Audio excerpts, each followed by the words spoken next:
চিৰসেউজ জনপ্ৰিয় অভিনেতা জয়ন্ত ভাগৱতী খবৰটো বাৰু আপোনালোকে পালেনে? এই মুহূৰ্তত আহি পৰিছে অভিনেতাজনৰ এটি বিশেষ খবৰ।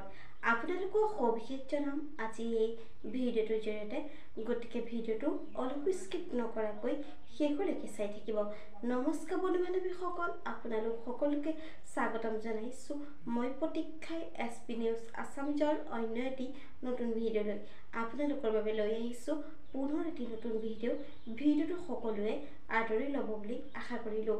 আহক আজি ভিডিঅ'টোৰ পৰৱৰ্তী অংশলৈ আগবাঢ়োঁ। হয়, অসমৰ জনপ্ৰিয় চিৰসেউজ প্ৰবীণ অভিনেতা জয়ন্ত ভাগৱতী এই মুহূৰ্তত আহি পৰিছে এটি বিশেষ খবৰ। অভিনেতাজনৰ খবৰটো পাই সঁচাকৈ বহুত বেছি দুখ লাগিছে। পোনপ্ৰথমে আমি আমাৰ চেনেলৰ তৰফৰ পৰা তেখেতৰ সুস্বাস্থ্য কামনা কৰিলোঁ। হয়, জনপ্ৰিয় প্ৰবীণ অভিনেতা জয়ন্ত ভাগৱতী বৰ্তমান অসুস্থ হৈ পৰিছে। তেখেতক গুৱাহাটীৰ এখন ব্যক্তিগত চিকিৎসালয়ত চিকিৎসাধীন অৱস্থাত ভৰ্তি কৰা হৈছে। সঁচাকৈ আপোনালোকে প্ৰাৰ্থনা কৰিব তেখেত যেন সোনকালে সুস্থ হৈ পুনৰ আমাৰ মাজলৈ উভতি আহে। আজিলৈ ভিডিঅ'টো আছিল ইমানখিনিয়েই। আশা কৰিলোঁ আপোনালোকে ভিডিঅ'টো চাই ভাল পালে।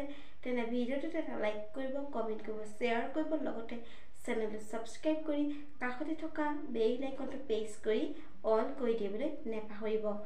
ধন্যবাদ।